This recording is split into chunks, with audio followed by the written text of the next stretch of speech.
ഇൻസ്റ്റയിലൊക്കെ അത്യാവശ്യം നല്ല ട്രെൻഡിങ് ആയിട്ട് നിന്നൊരു സാരിയാട്ടോ. ഇത് അതിൻ്റെ ബ്ലൗസ് പീസാട്ടോ. ഒരു ബ്ലൗസ് തയ്ക്കാനാണേ.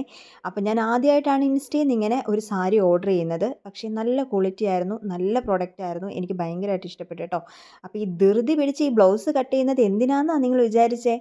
എനിക്ക് ഒരാളുടെ അടുത്ത് നിന്ന് ഒരു വിളി വന്നു. വേഗം വായോ എന്ന് പറഞ്ഞിട്ട്. അപ്പോൾ അവിടെ പോവാനാട്ടോ. ഞാൻ ഒരുപാട് ആഗ്രഹിച്ചതാണ് കേട്ടോ അവിടെ പോകണം എന്നുള്ളത്. പക്ഷേ നമ്മൾ എത്ര ആഗ്രഹിച്ചിട്ടും ഒരു കാര്യവും ഇല്ല. അമ്മയ്ക്ക് തോന്നണം നമ്മളെ കാണണം എന്നുള്ളത് കേട്ടോ. അങ്ങനെ ഇപ്പോൾ എനിക്കങ്ങനെ ഒരു വിളി വന്നേക്കുവാണ്. ഞാനിപ്പോൾ ഇത്രയും പറഞ്ഞപ്പോൾ നിങ്ങൾക്ക് മനസ്സിലായി കാണുമായിരിക്കും അല്ലേ എവിടെയാണെന്ന്? അതെ, സാക്ഷാൽ മൂകാംബിക അമ്മയടുത്ത് പോവാനാട്ടോ ഞാൻ ഇത്ര കാര്യമായിട്ടിരുന്ന് തയ്ച്ചുകൊണ്ടിരിക്കുന്നത്. എല്ലാവരും പറയുന്നത് സത്യം തന്നെയാട്ടോ. അമ്മ വിചാരിച്ചാൽ മാത്രമേ നമുക്ക് അവിടെ എത്താൻ പറ്റത്തുള്ളൂ.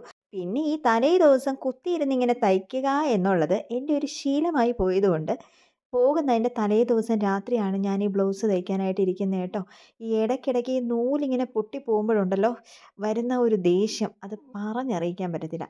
ഇപ്പം നിങ്ങൾക്ക് തോന്നുന്നുണ്ടാവും ചേച്ചി കണ്ണ് കാണുന്നുണ്ടോ എന്നുള്ളത്. കണ്ണൊക്കെ നന്നായിട്ട് കാണുന്നുണ്ട് മക്കളെ. നന്നായിട്ട് കാണുന്നുണ്ട് കേട്ടോ. കണ്ണാടി തലയിൽ വെച്ചേക്കുന്നത് ആ കണ്ണാടി വെക്കുന്നതിനേക്കാളും എനിക്ക് കണ്ണ് നന്നായിട്ട് കാണും. വർഷങ്ങളായിട്ട് യൂസ് ചെയ്യുന്നതാണ് ഈ കണ്ണാടി. ഇപ്പോൾ എൻ്റെ ജീവിതത്തിൻ്റെ ഒരു പാർട്ടായിട്ട് മാറിയിട്ടുണ്ട്. കണ്ണിന് വലിയ പ്രശ്നമൊന്നും ഇല്ലെങ്കിലും ഈ കണ്ണാടി മാറ്റാനായിട്ട് എനിക്ക് പറ്റത്തില്ല. അതില്ലെങ്കിൽ ഒരു കോൺഫിഡൻസ് ഇല്ല. കണ്ണാടി ഇല്ലാതെ ഞാൻ എവിടെയും പോവാറുമില്ല കേട്ടോ. അതുകൊണ്ട് പല ടൈപ്പിലുള്ള കണ്ണാടി മേടിച്ച് വെച്ചിട്ടുണ്ട്. അപ്പോൾ ഇതുപോലെയൊക്കെ ആരെങ്കിലുമൊക്കെ ഉണ്ടെങ്കിൽ എനിക്ക് കമൻറ്റ് ചെയ്യണേ. നമ്മുടെ ബ്ലൗസൊക്കെ ഫിനിഷായി വന്നിട്ടുണ്ട്. 2 ബ്ലൗസും 2 രീതിയിലാണ് സ്റ്റിച്ച് ചെയ്തത്. ബാക്കി വിശേഷങ്ങൾ നമുക്ക് വഴിയേ കാണാം കേട്ടോ. അപ്പോൾ മൂകാംബിക വിശേഷങ്ങളും നമ്മൾ സ്റ്റിച്ച് ചെയ്ത ബ്ലൗസിൻ്റെ വിശേഷങ്ങളും എല്ലാം കാണാനായിട്ട് നമ്മുടെ ചാനൽ ഫോളോ ചെയ്തേക്കാം. അപ്പോൾ tata bye bye, see U.